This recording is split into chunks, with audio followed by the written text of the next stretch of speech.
Hey y'all, welcome back to Movement Link. So today I want to talk a little bit about the kipping ring dip, but also just this big concept we talk about all the time. And it's just how we don't learn exercises in these little silos. We're just doing the same things over and over and over and over again. It all stems from posture, squat, push-up, jump.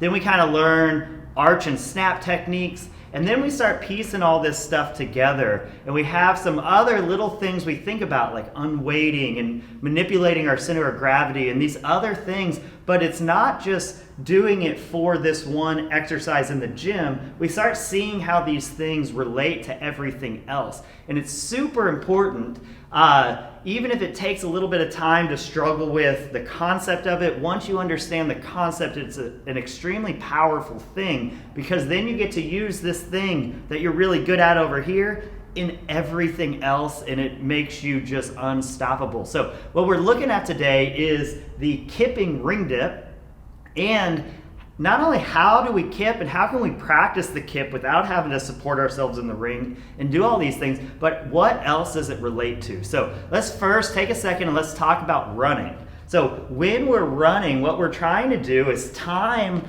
our landing on the ground in a way where we're taking advantage of our feet springing, yada, yada, yada, but we're also trying to get our feet up off the ground quickly. And this is gonna do a couple things. One thing it's gonna do is it's gonna get that spring of the arch of my foot and my Achilles and my calf, but also just the motion of me doing this hamstring curl, just that motion is gonna kip and unweight me from the bottom of the running step.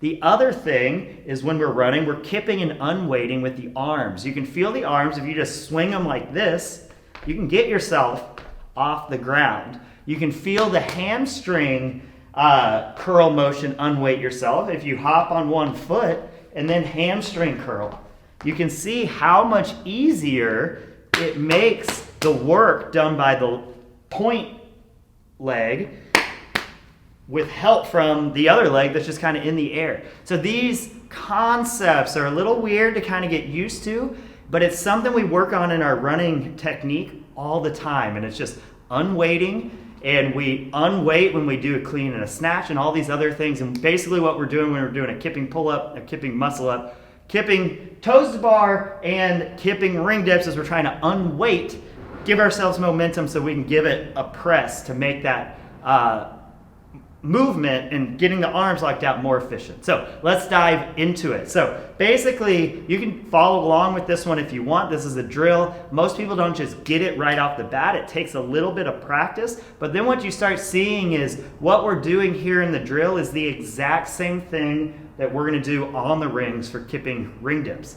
So start, just like I did earlier, by bouncing on one foot. Okay, just kind of notice, do like 5-10 bounces. You might, if you want to warm up the ankles, you might want to do more. But do 5-10 bounces and just kind of feel how hard you're landing and how high you're jumping. Usually land pretty hard, don't jump very high. A lot of effort. Now we're just going to add in, we're not doing a bicycle anything, we're not going a high knee, we're not going butt kick. Just right under you, a hamstring curl with that. Think of the ankle just going straight up in the air. So up, and that ankle coming up is going to come up with your body. So you're pulling your leg up to pop you in the air. What you're going to notice is it makes it a lot easier to not only get higher, but you're using less effort to get higher. So there's a lot of benefit here. So that looks like the part of the ring dip where I'm down and then I'm picking my leg up. I hamstring curl, and that's going to send my body weight up. Okay, so then the next part is I want to take advantage of my hips. So now if we just jump in the air, okay, our jumping position like we always do, remember a jump's not with the legs.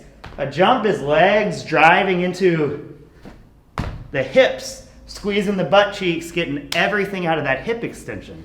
So now if we add that piece into this, we can go hop, hop, hop, jump.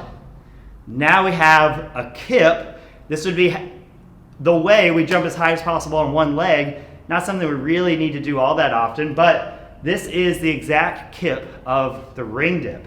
And notice it's a one-legged one, but I hamstring curl into a position that looks just like a jumping position, and then I drive my hips.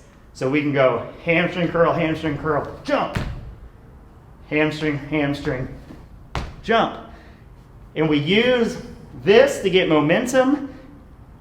Good news is it also puts you in a perfect position for the jump portion. So notice when I'm doing this, you'll see my legs kicking, but I'm not kicking my legs. So the biggest mistake we see it also on kipping handstand push-ups, biggest mistake we see on ring dips is we see people try and kick their legs, but that's not what we're doing. We're hamstring curling and throwing the hips up. And when we throw the hips up, legs go down. Hope this helps. Practice it. Talk to you soon.